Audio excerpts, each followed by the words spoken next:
A paz do Senhor, amados irmãos, queridos professores da Escola Bíblica Dominical, coordenadores e demais pessoas que estão nos assistindo.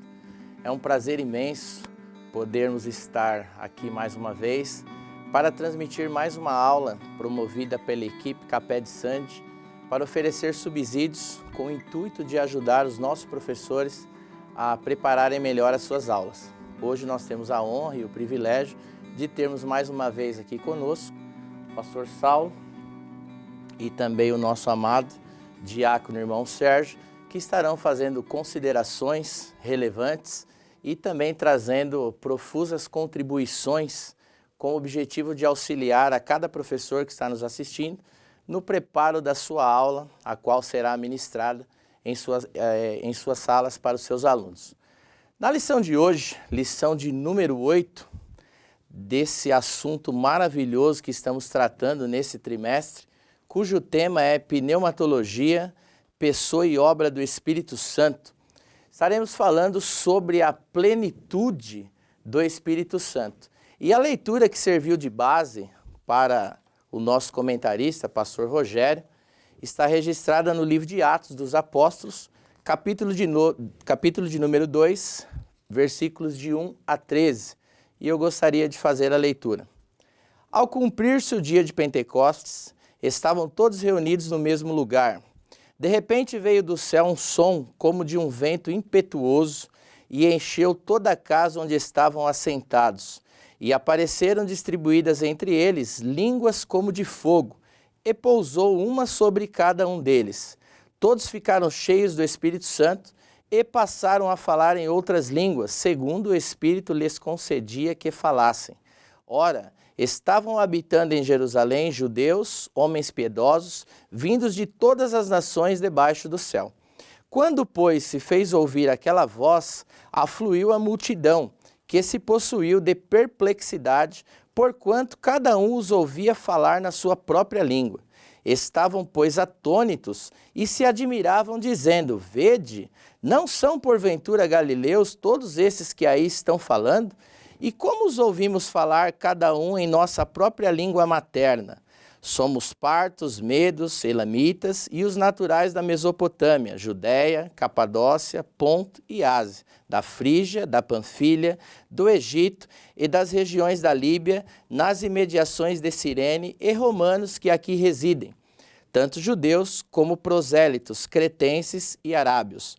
Como os ouvimos falar em nossas próprias línguas as grandezas de Deus?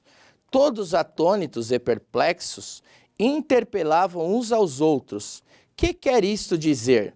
Outros, porém, zombando, diziam: estão embriagados. Então nós temos visto em lições passadas que o Espírito Santo é Deus, terceira pessoa da Trindade. Sendo Deus, ele é eterno e esteve presente em toda a criação. Nós sabemos e cremos que existe apenas um Deus que coexiste em três pessoas.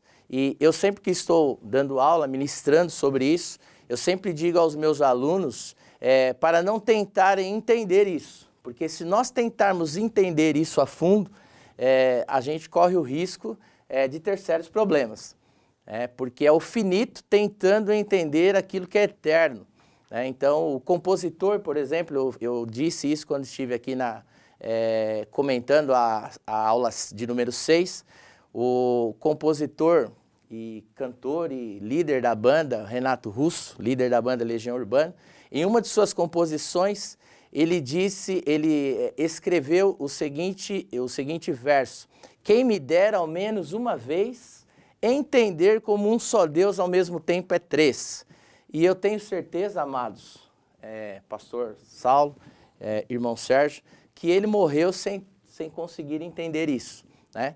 E nós vimos também em lições passadas que o Espírito Santo atuou durante todo o Antigo Testamento. Então nós vemos diversas manifestações ali do Espírito Santo. A Bíblia registra diversas passagens onde ele se apossava de algumas pessoas e essas pessoas faziam feitos sobrenaturais. Podemos utilizar como exemplo Sansão e tantos outros. E nessa aula, então nós vimos que ele é eterno, atuou durante todo o Antigo Testamento, mas nessa aula vai falar sobre a plenitude do Espírito Santo. Então, antes de passar aqui para os nossos amados irmãos comentarem aí os tópicos que estão descritos aí na lição, eu gostaria só de fazer a leitura aqui da introdução, só alguns pontos, que diz o seguinte: a descida do Espírito Santo marcaria uma nova era para o mundo e principalmente para a igreja. Então nós vemos aqui, lá no finalzinho da introdução, que o Espírito Santo, em sua plenitude, dá às pessoas poder para revelarem Cristo com palavras e com ações. Quando nós falamos de plenitude, nós estamos falando daquilo que é completo, aquilo que é cheio. Então, a descida do Espírito Santo, ali no dia de Pentecoste, ela vai marcar, ela vai trazer algo novo, como disse aqui o comentarista na introdução, tanto para a humanidade quanto principalmente para a igreja. E eu gostaria que o nosso amado pastor Saulo fizesse aí as suas considerações sobre esse primeiro tópico, que traz aí para nós o seguinte título: a descida do Espírito Santo. Cumprimento a todos com a paz do Senhor, aos professores que assistem essa aula, que usam-a como mais um complemento, para a preparação da sua aula. Um prazer estar aqui nessa noite, juntamente aqui com o irmão Daniel e também o diácono irmão Sérgio. Mais uma vez é uma honra estar com vocês aqui para mencionarmos a palavra de Deus. E vamos então aqui ao assunto, falando sobre esse tema tão importante. A lição veio descrevendo por etapas, cada uma das partes aí desse processo, no contexto do Novo Testamento, que foi uma das aulas estudadas anteriormente. Estudamos sobre essa chegada do Novo, aqui no contexto do Novo Testamento. Depois da chegada dessa apresentação ao Novo Testamento, o próprio Espírito Santo atuando na vida de Jesus. E depois aqui os discípulos aguardando a promessa, que foi a lição anterior. Já essa lição de hoje trata exatamente dessa chegada da plenitude do Espírito. O tema que chama bastante atenção, e é importante até observar que o título da nossa lição usa a abordagem até mais feita e executada por aqueles que, em algum tempo, num confronto ao movimento pentecostal, denominou ou chamou aqueles que recebiam essa plenitude do Espírito Santo, ou o batismo com o Espírito Santo, denominou-nos de pentecostais. E isso era como que se tivesse a intenção de pejorar, na verdade. Quando, na verdade, os pentecostais assumiram essa identidade, com o nome de pentecostais, apesar de o nome pentecostal não ter muita relação direta com essa ação do Espírito Santo. Esse foi só uma taxação mesmo que recebemos, porque, na verdade, é a plenitude do Espírito Santo. Talvez o nome mais correto que caberia aqui era o dom, ou os carismáticos seria talvez a forma mais aplicável, mas nós recebemos como no intuito até de minorar, como pentecostais, e adotamos ou assumimos essa identidade, assim como os cristãos, quando chamados de cristãos lá na época da igreja primitiva, receberam também como que se tivesse numa intenção de ofendê-los, chamá-los de cristãos, e nós também de pentecostais. Mas nós assumimos essa identidade. Certo é que o tempo passou, e esses pentecostais, nós crendo no poder do Espírito Santo, esses irmãos que creram no batismo com o Espírito Santo, conforme descrito na palavra de Deus, tomaram posse desse nome de pentecostais, assumiram essa identidade crendo nisso, e hoje as denominações que em algum momento conflitaram com esse ensino da palavra de Deus, com o ensino do batismo com o Espírito Santo, passaram a vivenciar isso também. Hoje, muitas dessas igrejas consideradas até tradicionais recebem ou assumiram o batismo com o Espírito Santo talvez com uma roupagem um pouco diferente, sem assumir o nome de pentecostais, né? Assumem o tema plenitude do Espírito Santo. E isso fica claro de que esse confronto teológico feito em algum tempo havia algum equívoco, né? Havia algum equívoco, porque, na verdade, o batismo com o Espírito Santo ele é real, é verdadeiro. E o que a lição de hoje trata é a chegada desse momento na vida dos discípulos, não é isso? Eles estavam lá buscando, nós vimos em todas as lições anteriores esse momento no Novo Testamento em que o Espírito Santo começa a atuar no Novo Testamento, na própria vida, desde a concepção de Jesus, né? A gente vê João Batista no ventre da mãe sendo cheio do Espírito Santo. A gente começa a ver, então, esse mover do Espírito no contexto do Novo Testamento diferente do que nós aprendemos, ouvimos acontecer durante o Antigo Testamento. Nesse Novo Testamento ele vem de uma forma poderosa. E aí, o que o autor da nossa lição aqui, pastor Rogério, traz para nós aqui de uma forma bem explicada, bem detalhada, trazendo primeiro o tópico aqui, a descida do Espírito Santo. Ele fala de cara, nessa primeira parte introdutória aqui, sobre o propósito, né? O Espírito Santo, o batismo com o Espírito Santo, ou a plenitude do Espírito Santo, esse poder dado aos crentes, está tanto na introdução quanto no primeiro tópico, que ela tem um propósito, né? O Senhor concede o batismo com o Espírito Santo com um objetivo fim de dar poder à sua igreja para testemunhar do seu nome, para falar dele, para testemunhar dele. Esse é um revestimento de poder dado ao crente, totalmente separado daqueles que creem ou acreditam que o batismo nas águas se confunde aí com o batismo com o Espírito Santo, com diversas evidências, né? Tanto nos próprios evangelhos, quando Jesus se refere a essa manifestação sobrenatural e poderosa, quanto num tempo mais à frente, quando os discípulos estão agora recebendo esse poder, a partir de Atos 1:8, depois de receberem uma promessa do Pai para que ficassem em Jerusalém, até que do alto fossem revestidos de poder, isso confirmado pelo escritor Lucas lá no capítulo 24, versículo 49, do Evangelho segundo ele escreveu, em Lucas, como também Atos capítulo 1, no versículo 8, né? Confirmando essa promessa, o Senhor orientando eles para que ficassem em Jerusalém até que eles recebessem esse poder. Os discípulos já eram seguidores de Jesus, por certo já haviam experimentado o batismo de João e agora eles iriam receber um poder sobrenatural impulsionando-os ou dando-lhes uma autoridade extraordinária para testemunhar do amor de Cristo. Então, no primeiro subtópico, o autor fala aí dessa manifestação sobrenatural.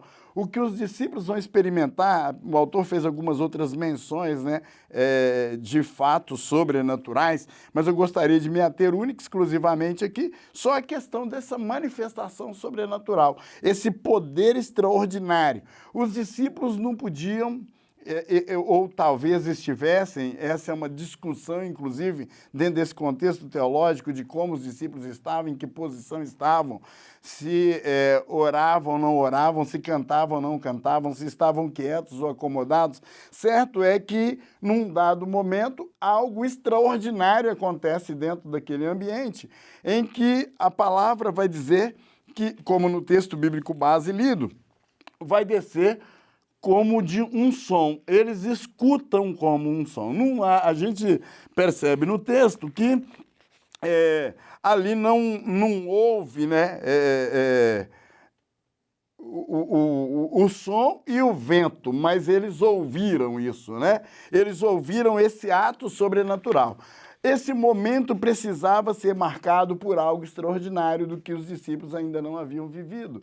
Eles precisavam experimentar algo sobrenatural, como o próprio subtópico traz aqui. Algo que, de fato, fizesse um marco, como foi lido lá na introdução, que mudasse o tempo. E esse vento e esse som que eles escutam é o marco sobrenatural, é um ato que Deus marca. Esse evento aqui, de fato, se nós analisarmos dentro da história, todos os outros batismos com o Espírito Santo acontecidos dentro do Atos dos Apóstolos, não teve mais som e não teve mais o vento. Ninguém mais ouviu isso. Esse foi um marco sobrenatural de Deus para aquele momento, para marcar o tempo, para ser um divisor do tempo e para dizer, está chegando agora um poder sobrenatural. Nós vamos encontrar diversas evidências a partir daí de batismo com o Espírito Santo, de manifestações sobrenaturais de Deus. Mas o som e o vento que eles ouviram naquele momento foi só naquele dia. Então é importante perceber que, e é claro que aqui o autor menciona alguns casos de atos sobrenaturais de Deus, e à luz da Bíblia nós vamos ver sempre Deus agindo de forma sobrenatural para marcar tempos, para provocar um divisor dentro do tempo. Acontece aqui. E eles, então, não vão mais ouvir, não vão ver mais esse mesmo movimento que acontece no dia de Pentecostes, mas a partir dali nós vamos ver por diversas vezes discípulos, novos discípulos, sendo batizados com o Espírito Santo, sendo cheios do Espírito Santo, recebendo um poder sobrenatural.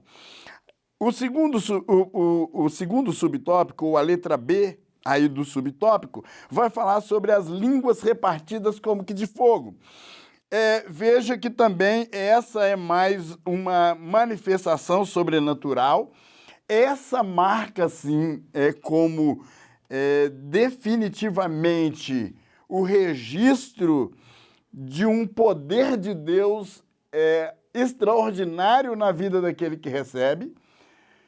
E esse fato aqui ele vai acontecer a partir daqui como o selo, como algo, o poder de Deus sendo derramado, e de diversas formas. Os discípulos estavam ali naquele dia reunidos, buscando, esperando de Deus a promessa que havia sido feita, e eles recebem esse batismo com o Espírito Santo, eles falam novas línguas.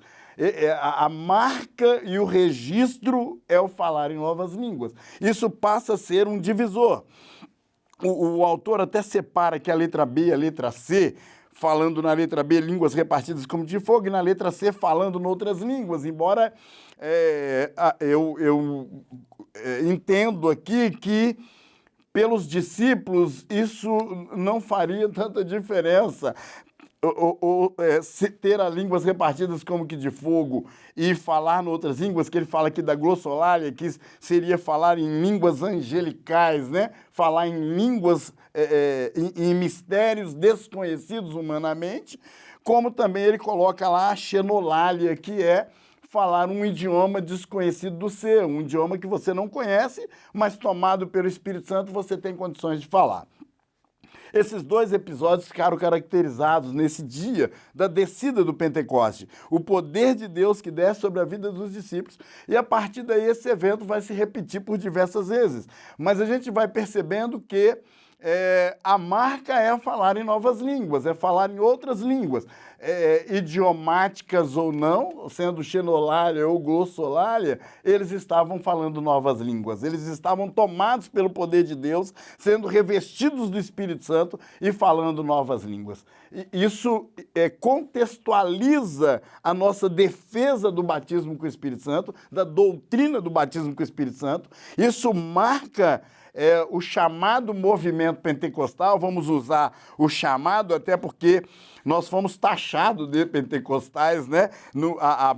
O Pentecoste em si, na verdade, era uma das festas, era realizada 50 dias depois da festa das primícias, e coincidentemente foi no dia de Pentecoste, como lido no texto bíblico base, que ao cumprir-se o dia de Pentecostes, não tem relação nenhuma com o fato que vai acontecer, né? O apelido de pentecostais vai ser meramente porque nós nos atentamos para o fato acontecido nesse dia. Mas no evento em si não tinha relação com o dia de Pentecostes. A festa do Pentecostes, ela tinha um outro propósito totalmente diferente daquele episódio que aconteceu naquele dia. Por isso nós recebemos esse nome, mas assumimos ele. E então, dentro do movimento pentecostal, o que marca uma pessoa batizada com o Espírito Santo é a capacidade de falar em novas línguas, é receber o poder. Só para evidenciar alguns episódios bíblicos que revelam que esse evento continuou, eu citaria o caso acontecido em Samaria, quando Felipe foi até Samaria para pregar a palavra. Felipe era um diácono, Felipe não era um dos apóstolos. Os apóstolos talvez ficaram retidos em Jerusalém e ainda pregando o evangelho lá, mas Felipe, numa fuga da perseguição, prega em Samaria, e ao pregar em Samaria, as pessoas não foram batizadas com o Espírito Santo. Quando a notícia de que pessoas em Samaria estavam se convertendo ao Senhor, e diz a Bíblia que eram muitos, eram multidões, Pedro e João são encaminhados, são direcionados para Samaria. E ao chegar em Samaria, a Bíblia diz que eles impõem a mão sobre esses crentes que haviam aceitado, crido no Senhor, e eles foram batizados com o Espírito Santo. Veja que Felipe já havia batizado muitos deles nas águas, já haviam recebido o batismo nas águas, mas eles receberam ali o batismo com o Espírito Santo quando Pedro e João chegaram. Isso está claro no texto, versículos 16 e versículo 17 do capítulo 8. E além desse evento, no capítulo 10, nós vamos ver outro evento que separa esse momento do batismo com o Espírito Santo da manifestação poderosa do Espírito na vida das pessoas. É quando nós vemos Pedro também levado por aqueles 3 homens enviados por Cornélio, e quando ele chega na casa daquele homem, daquele centurião, que ele testemunha de Cristo, fala de Jesus naquele ambiente, aquelas pessoas creem em Cristo, aceitam Jesus como Salvador, recebe o batismo com o Espírito Santo, fala que enquanto ele ainda falava, desceu sobre eles o Espírito Santo, eles foram batizados, e aí na sequência você vai ver Pedro perguntando, lá no versículo me parece 46 ou 47, Pedro perguntando o que os impedia de ser batizado nas águas. Veja que está totalmente separado um batismo do outro, para evidenciar que o batismo nas águas não é o batismo com o Espírito Santo. Além desse, nós temos diversas outras evidências, né? Em Éfeso, quando Paulo chega também, que impõe a mão sobre os irmãos que estão lá e eles falam novas línguas. É só para então a gente, nesse tópico da lição, deixar claro da descida do Espírito Santo em Atos 2 e da continuidade, né? Da permanência. No próprio texto, era interessante mencionar isso, diz assim: e apareceram distribuídas entre eles línguas como que de fogo, e pousou sobre cada um deles. Todos ficaram cheios do Espírito Santo e passaram a falar em outras línguas, segundo o Espírito Santo lhes concedia que falassem. Vou fazer um pouco de abuso do passaram aqui, deixando claro que isso era um começo. Passaram a falar, nunca mais pararam, né? Então, só para contextualizar a importância e a relevância desse momento da plenitude do Espírito na vida dos discípulos. Então, nós vimos aqui muito bem comentado aqui pelo nosso amado pastor Saulo, sobre a questão aí da descida do Espírito Santo, e falando aí sobre essa manifestação sobrenatural. Quando nós falamos em manifestação sobrenatural, é aquilo que nós não conseguimos explicar, né, com palavras humanas. A gente não consegue identificar como exatamente essas coisas acontecem, né? E aí eu gostaria de ouvir aqui do nosso amado irmão Sérgio sobre essa questão aí dessa manifestação sobrenatural que a gente pode acrescentar aí, amado. Paz do Senhor aos professores, obrigado mais uma vez ao CAPED pela oportunidade. E eu acho interessante nesse episódio dessa manifestação sobrenatural do Espírito é que há uma discussão teológica se aquelas línguas, né, que foi o sinal que o Espírito Santo veio sobre os apóstolos, eram, primeiro, línguas humanas, segundo, línguas desconhecidas, e terceiro, se era algum tipo de dialeto sobrenatural enviado pelo Espírito. Só que aí, fazendo um estudo dentro dos próprios teólogos pentecostais, Eu achei muito interessante a definição do Stanley Orton, quando ele diz assim, abre aspas, de modo geral, a xenolalia está contida na grossolalia. Ou seja, se eles falaram idiomas conhecidos, isso era uma manifestação sobrenatural, porque aqueles homens eram simples pescadores. É como você chegar num lugar simples hoje para evangelizar e o Espírito Santo vir sobre este local e, de repente, como eu já presenciei, pessoas que nunca estudaram certo idiomas falarem aquele idioma. E, inclusive, eu vivenciei isso, que uma pessoa usada pelo Espírito, que foi batizada, ela veio falando um idioma que eu estava na época estudando e falou assim, deste jeito ainda, estou te falando neste idioma porque eu sei que você entende. E aquilo foi maravilhoso. E depois eu perguntei para o professor, falei, você já estudou espanhol alguma vez na vida? Ele falou, não, nunca estudei nada. Então é uma manifestação de Deus, né? Bem verdade e aí pegando mais uma vez uma fala do irmão Saulo, por que que alguns irmãos que não acreditam mais nas manifestações dos dons, eles batem muito forte no movimento pentecostal? Entre eles, eu peguei a fala do John MacArthur, no seu livro É Fogo Estranho, onde ele chama os pentecostais de menino, onde ele faz críticas muito, vamos dizer assim, até maldosas contra nós pentecostais. Por quê? Porque, de fato, há em alguns lugares certos exageros, pessoas que, de fato, trazem fogo estranho para o culto. Mas uma coisa que eu acho maravilhosa nessa manifestação do Espírito primeiro, tinha um objetivo, né? E Paulo, quando ele vai dissertar sobre os dons de línguas lá para a igreja de Corinto, uma das coisas que ele fala é que as línguas servem de sinais para o incrédulo. Em que sentido? E aí um teólogo pentecostal chamado Ciro Sanches, em um dos seus livros ele cita assim, você imagina estar num culto e de repente um pecador, ele escuta línguas estranhas vindas pelo Espírito, que é coisa maravilhosa, é coisa bonita. Qual será a pergunta? Será a mesma que aconteceu nesse dia de Pentecostes. O que é isso? Chama a atenção. E aí, o Stalin, ele continua na sua sistemática, numa perspectiva pentecostal, dizendo que o milagre maior não era os discípulos falarem ou em línguas desconhecidas, angelicais, ou em línguas, em um idioma conhecido pelaquele povo. O milagre maior é que o Espírito pegou aquelas línguas faladas naquela sala de reunião e transformou o coração daqueles homens em salvação. Então, nesse sentido que eu vejo que o propósito maior da vinda do Espírito de forma sobrenatural é trazer salvação aos homens. Por isso que Paulo ele vai falar sobre o exagero das línguas. Por quê? Porque havia meninices na igreja de Corinto e não havia salvação. Quando há línguas vindas do Espírito, isso gera salvação, gera edificação.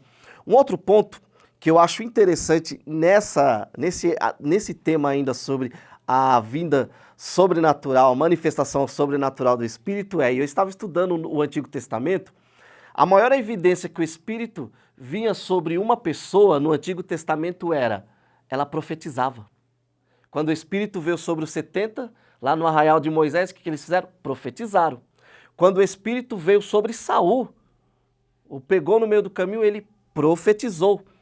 No Novo Testamento, a maior evidência de que o Espírito Santo vinha sobre uma pessoa, que a pessoa recebia o Espírito, era o falar em línguas. Não é que seja exclusivo, mas era a evidência física, por assim dizer, mais nítida. Olha, essa pessoa ela recebeu o Espírito. Só fazendo um adendo, essa manifestação do Espírito sobrenatural, falar em línguas, não é sinal de salvação. É bom fazer este adendo, você professor, porque nós vivemos antigamente um grande erro onde pessoas que, por não falarem em línguas, colocavam em xeque a sua salvação. Primeiro os discípulos foram salvos porque creram em Jesus. Depois o Espírito Santo, de forma sobrenatural, veio sobre eles trazendo dons. Então essa é a regra. Primeiro eu sou salvo, eu creio na salvação, eu creio em Jesus. E o Espírito Santo só vai confirmando, me revestindo de poder, daqui em outros tópicos veremos, para um objetivo maior. Então, em linhas gerais, o que eu tenho a dizer sobre a manifestação sobrenatural do Espírito é: por quê? Para que aconteceu isso? Para a salvação daqueles que estavam ali. Prova é que após todos ali perguntarem o que é isso, Pedro se levanta, revestido dessa manifestação sobrenatural, anuncia Cristo e muitas pessoas ali, 3.000, se convertem. Então, a maior evidência de que está acontecendo essa manifestação sobrenatural em um lugar é quando há salvação de pessoas. Amém, amados. O final do tópico primeiro, ele encerra dizendo que o Espírito Santo concede ao crente falar em outros idiomas. Conhecido, né, são idiomas conhecidos, mas estranho àquele que fala. Ou seja, ele está falando aquilo, mas ele não domina esse idioma. As pessoas entendem o que eles estão falando no seu próprio idioma, mas a pessoa que está falando, ela está falando ali por uma ação do Espírito Santo, né? E fazendo um link com isso, aqui o tópico segundo, né, vai trazer o episódio em que vão surgir as diversas línguas. Até então toda a humanidade falava uma língua só, né? Não se sabe ao certo qual era, existem diversas especulações para se descobrir qual era esse idioma original, mas nós sabemos que toda língua é um organismo vivo e as línguas ao longo da história, elas foram se transformando. A nossa língua portuguesa, por exemplo, que teve sua origem no latim, né, assim como o italiano, o espanhol, o francês, né? E a língua portuguesa é uma mistura da língua falada ali pelos romanos, né? O latim vulgar, que ao invadirem ali a península ibérica, né, se misturou ali com as línguas dos povos bárbaros, ali os visigodos, e se transformando no que nós temos hoje como língua portuguesa. E o interessante em tudo isso é que para se aprender um idioma não é da noite para o dia, né? Nós temos a língua portuguesa como nossa língua materna, mas qualquer estrangeiro que vier aqui, ou quando nós vamos aprender um outro idioma, tanto inglês, francês e tantos outros, isso não acontece da noite para o dia, porque a língua ela é muito complexa, né? Qualquer língua vai possuir aí 4 aspectos, né? Aspectos fonéticos, morfológicos, sintáticos e semânticos. Então, tudo isso é complicado. Então, imagina lá na Torre de Babel, de repente, as pessoas estavam se comunicando ali, aquilo, por exemplo, sei lá, um tijolo, todos entendiam que aquele objeto ali tinha aquele nome, né? O som ao pronunciar era o mesmo. De repente, acontece que um vai se referir a um determinado objeto, já com um som diferente, um sentido diferente, né? Uma sintaxe diferente, né? E o mesmo acontece lá no dia de Pentecoste. Então nós vemos aí pessoas ali, como foi dito aqui, pessoas incultas, né, indoutos, e de repente começam a falar em outros idiomas, essa manifestação sobrenatural. Então, isso é importante, como foi dito aqui pelo comentarista, os diversos idiomas que existem atualmente aí no mundo, e para começar a falar uma língua, sem sequer conhecer o mínimo daquele idioma, é somente com uma ação sobrenatural da parte de Deus. E a gente vai avançando um pouquinho aqui para o tópico de número 3, ou tópico terceiro, que diz aqui, cheios do poder do Espírito Santo. Então eu gostaria que o nosso amado pastor Saulo, trouxesse algo para nós sobre isso. De que forma esse poder é concedido, para que, né, o crente recebe esse poder do Espírito Santo, né? E o que nós fazemos, o que o crente faz com esse poder, ele recebe para quê e o que ele, né, deve fazer com esse poder, qual é a finalidade desse derramamento do poder do Espírito Santo. Conforme mencionado aqui pelo comentarista da lição, o pastor Rogério bem coloca aqui, que o Espírito Santo, anteriormente, ele era dado por medida, ele se manifestava esporadicamente. E no dia do Pentecostes, os discípulos recebem o poder de Deus de uma forma sem limite, sobrenatural, dando-lhes uma autoridade extraordinária. A primeira grande evidência, já mencionando o tópico, o primeiro subtópico aí, o tópico A, em que o comentarista da nossa lição diz que eles eram cheios, ou a pessoa recebe a plenitude do Espírito para pregar a palavra. A evidência no dia do Pentecoste ficou muito claro isso, né? O próprio apóstolo Pedro, ao ser cheio do Espírito Santo, depois das pessoas ficarem atônitas, vendo o que estava acontecendo no meio deles, o poder de Deus que estava caindo no meio deles, eles, pasmos com aquilo, a pergunta é essa, como já mencionado pelo nosso irmão Sérgio. Que quer isto dizer? E ele, cheio do Espírito Santo, agora tomado pelo poder de Deus, eu não sei se fosse qualquer outra situação, se Pedro estava apto a fazer tal pregação. Mas naquele dia, cheio do poder do Espírito Santo, eu costumo brincar que Pedro deve ter arrastado um banco lá para a porta da igreja, e alguém deve ter dito assim, agora Pedro vai jogar banco em todo mundo lá fora, porque chamaram eles de bêbado, porque diz que uns perguntaram e ficaram pasmos, mas outros zombaram, dizendo que eles estavam bêbados àquela hora da manhã. E aí pode ser que aquilo, no Pedro antigo, talvez alguém pensasse, Pedro vai resolver isso agora com violência. Ele arrancou a orelha de um outro soldado lá por muito menos, agora vai ter confusão. Eu brinco, né, com isso. Na verdade, a gente sabe que não foi bem assim. Pedro, já tomado pelo Espírito Santo, foi cheio de autoridade, pregou talvez o sermão mais importante da sua vida, porque ali ele contextualiza dentro de um cenário histórico, profético e poderoso, trazendo lá a mensagem de Joel, dizendo que aquilo era uma promessa de Deus e que ela estava se cumprindo.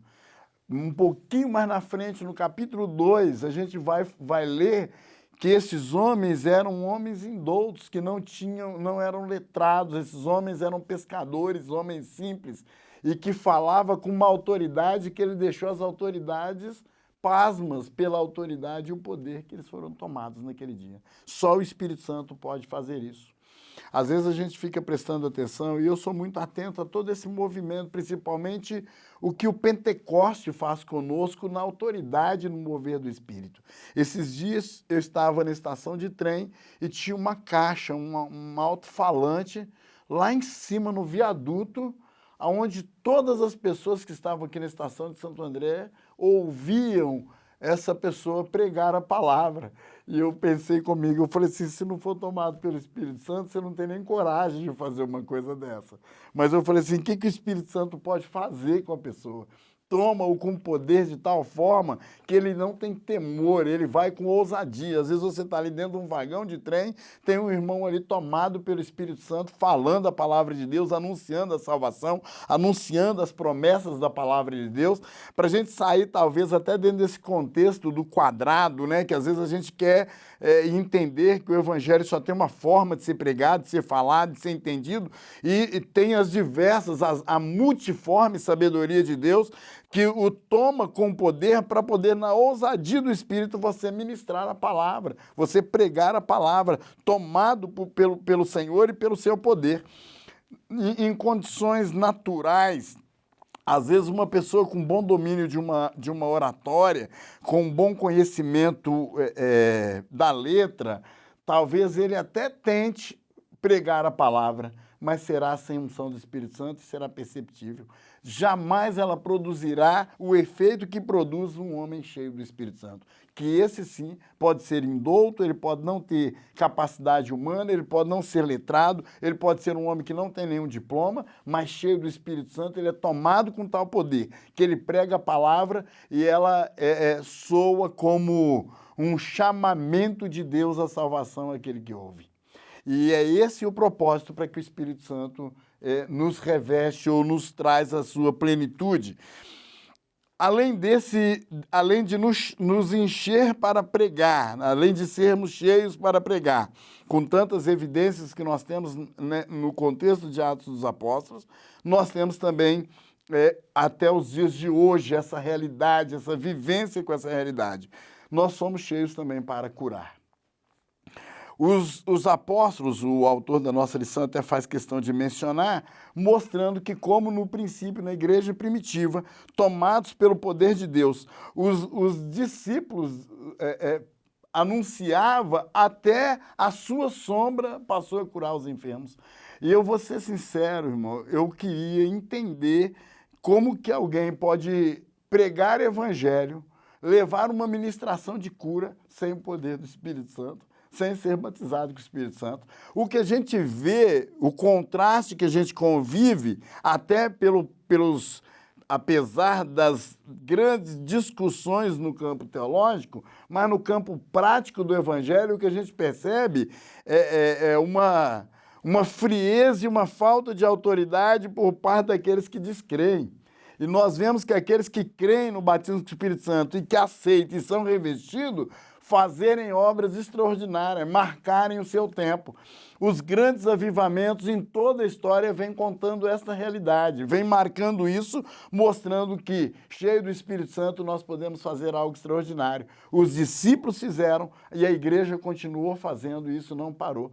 O dia de Pentecostes só foi um marco inicial para a história dessa igreja que ainda não se findou. E nós continuamos fazendo essa obra, inclusive na autoridade do Espírito Santo. Ou com imposição, ou sem a imposição de mãos, continuamos operando curas pelo poder do Espírito Santo. Porque assim como ele atuou em Cristo, ele atua na vida da igreja para que ela possa realizar milagres de cura, como os discípulos fizeram no tempo da igreja primitiva. E por último, para encerrar aqui, traz aqui o contexto de cheios de discernimento. O autor faz questão de mencionar aqui o episódio acontecido pela revelação em que Pedro, cheio do Espírito Santo, quando recebe Ananias e Safira, que vieram combinados, né, de trazer-lhe uma mentira, foi revelado ou foi discernido pelo Espírito essa mentira combinada anteriormente. E esse contexto fala exatamente do contexto dos dons espirituais manifestos no Novo Testamento, mencionado talvez lá pelo apóstolo Paulo, o conjunto dos 9 dons mais destacados, embora eu creio que haja outros, mas ali tem 9 destacados, e desses 9 destacados, que a gente tem uma convivência muito real com todas essas operações extraordinárias. E o poder do Espírito Santo, creio que nas próximas lições estaremos tratando mais individualmente dos dons espirituais, tem uma lição dedicada exclusivamente para isso, mas é importante a gente ter esse contexto em mente de que o crente ele recebe os dons espirituais exatamente para... recebe o batismo com o Espírito Santo e, como consequência dos dons espirituais, há também aqui mais um contexto de discussão teológica, né? Só crentes batizados com o Espírito Santo recebe dons espirituais. Parece um tanto discutível isso, mas eu acredito que uma pessoa já tomada por Deus nos dons espirituais, como eles são dons ligados ao poder do Espírito Santo, automaticamente essa pessoa está dentro já de um contexto de ter sido batizado com o Espírito Santo.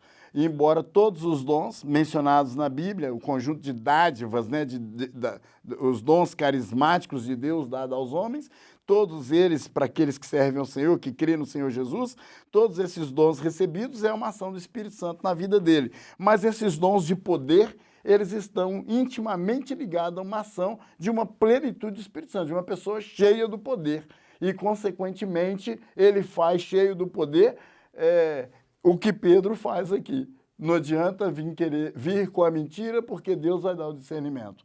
Não adianta vir com a inverdade, porque Deus... E o que às vezes nós estamos vivendo é um pouco das inseguranças. O que eu percebo dentro desse tempo é uma igreja que às vezes ela está meio acomodada em relação ao próprio batismo com o Espírito Santo, por diversos fatores, até por controvérsias muito teológicas. Então, os crentes estão meio que, muitos nem acreditando mais. Eu vi uma jovem comentando um pouco tempo atrás, eu estou buscando outras prioridades. Como que se no Evangelho o batismo com o Espírito Santo não fosse uma prioridade? Mas como, até por uma questão talvez de tradição, nós viemos de uma formação bíblica e eclesiástica de que quando você aceitava Jesus como Salvador, a primeira busca sua era o batismo com o Espírito Santo. Isso era uma orientação natural. E nós íamos na busca disso de forma tão intensa até que fôssemos batizados com o Espírito Santo. Ninguém se acomodava a não ser. Então eu tenho visto, às vezes, até jovens, hoje adolescentes, sendo tomados por Deus, cheios de sabedoria, até pregando a palavra de Deus, mas colocando o batismo do Espírito Santo como que se pudesse relegar a importância disso a um segundo momento. Na hora que eu tiver tempo, eu busco o batismo com o Espírito Santo. E isso é uma prioridade. O crente precisa ter essa consciência, porque é isso que vai lhe dar poder para poder pregar a palavra, para curar os enfermos e para, inclusive, ser usado nos dons espirituais. Então, eu creio que tem um propósito extraordinário do Senhor aqui, e nós não podemos desprezar isso. A igreja precisa retomar o caminho da busca com o batismo com o Espírito Santo, né? Fiquei feliz demais, passamos uma escola bíblica de obreiros falando sobre avivamento, né? E mostrando a atuação do Espírito dentro do templo da igreja primitiva. E hoje, a igreja de hoje não pode deixar isso em segundo plano, para um segundo momento. Ela precisa viver a intensidade do batismo com o Espírito Santo para, na autoridade do Espírito Santo, continuar pregando a palavra, curando os enfermos e sendo usada nos dons espirituais.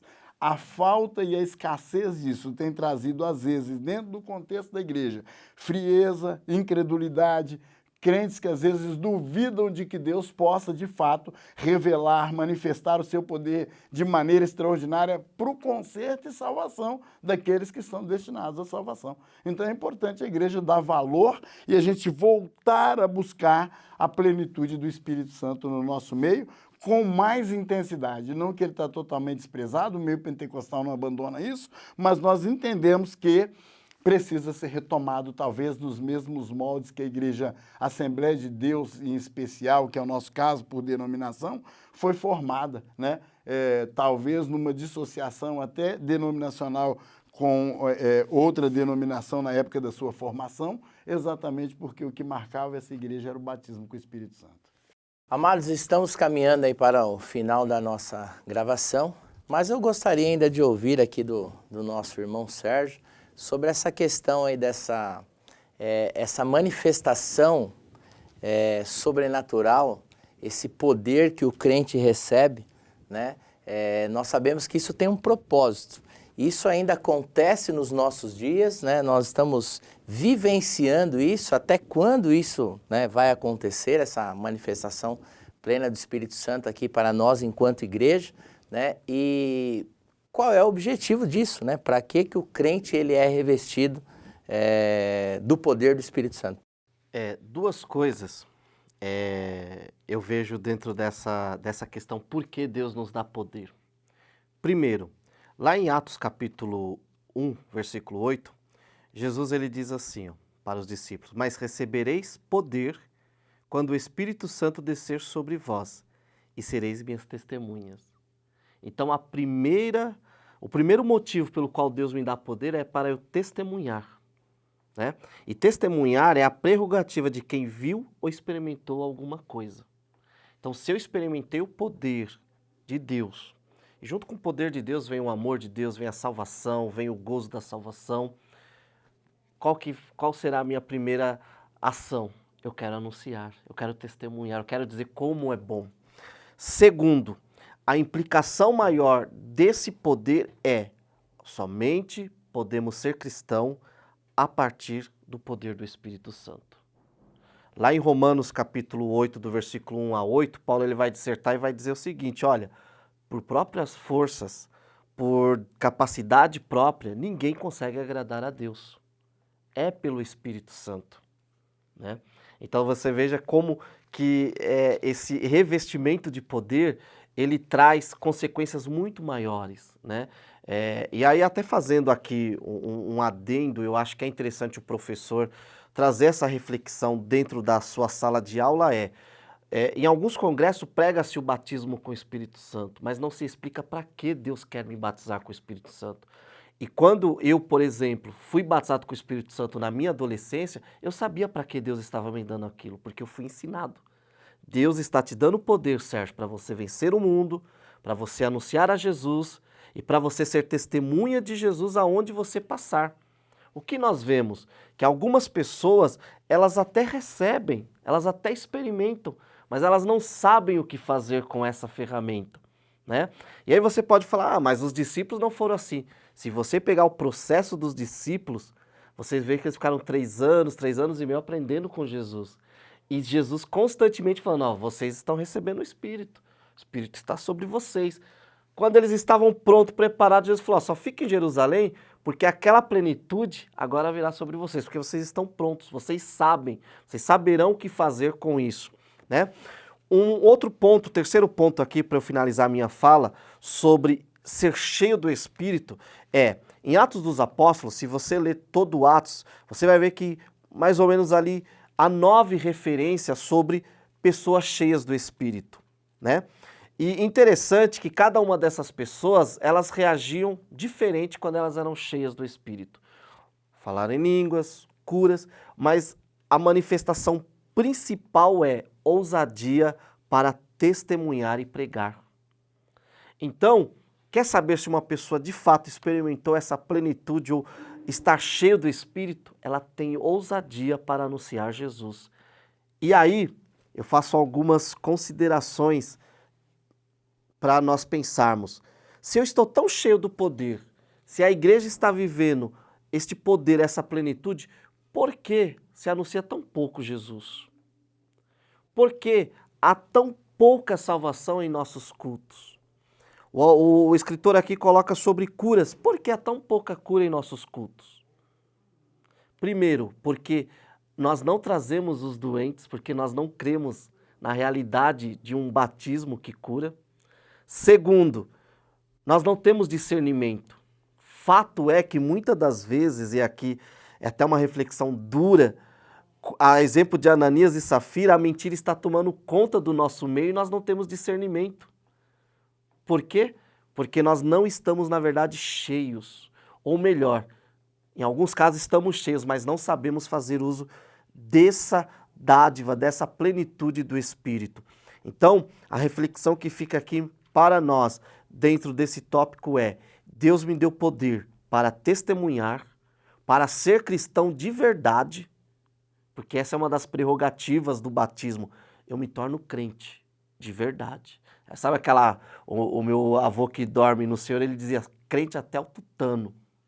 Porque o Espírito faz isso, né? Ele vai me convencendo, ele vai mostrando os meus erros e vai me fazendo uma pessoa muito melhor. Então, o batismo com o Espírito Santo me torna uma pessoa melhor. Eu gostei aqui, eu estava pensando, o exemplo que o irmão Saulo deu de Pedro, de fato.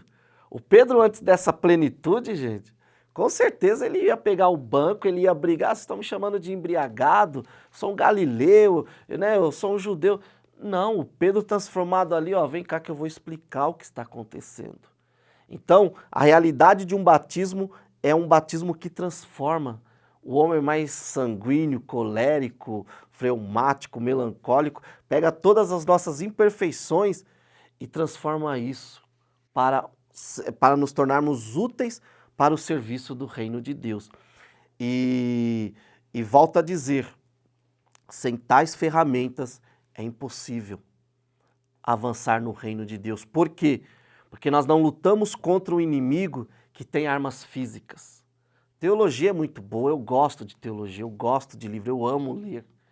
Mas há um momento que o meu livro, o meu conhecimento, a minha teologia não consegue alcançar.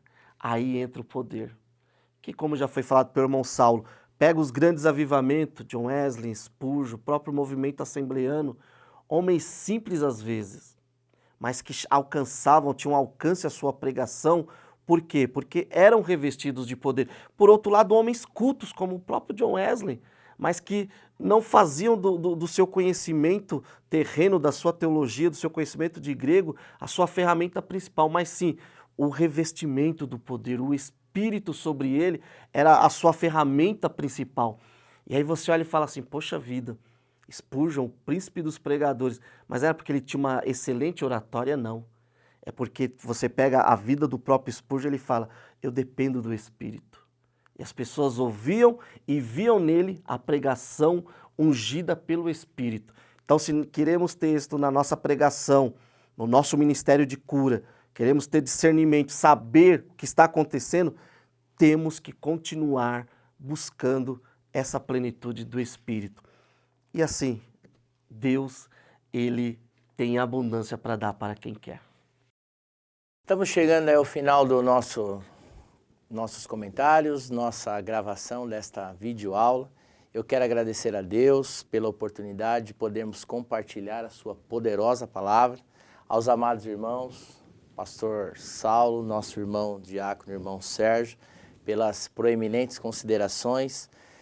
E a todos vocês que nos acompanharam neste vídeo, o nosso desejo é que você tenha uma aula abençoada.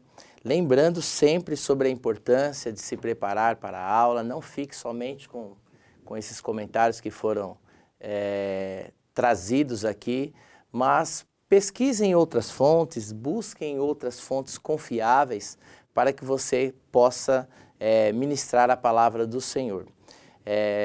Quero pedir ao nosso amado pastor Saulo para fazer aí uma oração, fazer as suas considerações finais e fazer uma oração agradecendo a Deus por esses momentos que passamos aqui. Agradeço esta oportunidade, louvo a Deus pela Escola Bíblica Dominical, pela vida dos professores que acompanharam essa aula. Nossa oração nesse momento é exatamente para que o Senhor possa abençoar, você tenha uma aula produtiva, que ela seja edificante, que seja um momento importante na vida dos alunos, buscando inclusive isso, né, o propósito de incentivar os seus alunos a serem cheios da plenitude do Espírito Santo, como o título dessa lição. Então nós vamos orar neste momento, pedindo a bênção do Senhor sobre as suas vidas. Pai amado e santo, nós te louvamos, engrandecemos o seu nome, por esta oportunidade, por esta aula que o Senhor nos permitiu estarmos aqui, ministrando ao Senhor, discutindo mais um tema voltado para a plenitude do seu Espírito. Meu Deus, eu quero te pedir para que venha com poder, com graça, com autoridade, encher, Senhor, cada professor da tua unção. Reveste-os de poder para ministrar esta aula. Que enquanto ministram, Senhor, vidas sejam tomadas pelo seu Espírito, vidas sejam revestidas de poder. Ó Senhor, que a sede de ser cheio do seu Espírito, cheio da plenitude do Espírito, possa acontecer na vida de cada aluno, Senhor, que vai aprender, que vai ouvir, que vai sentar para aprender esse assunto. Ó meu Deus, eu te clamo em favor do CAPED, em favor dos professores, em favor do ministério.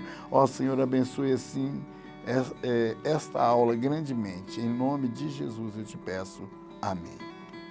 Deus abençoe, pastor Saulo. Amém. Deus abençoe, irmão Sérgio. Deus abençoe a todos vocês que nos acompanharam. Amém.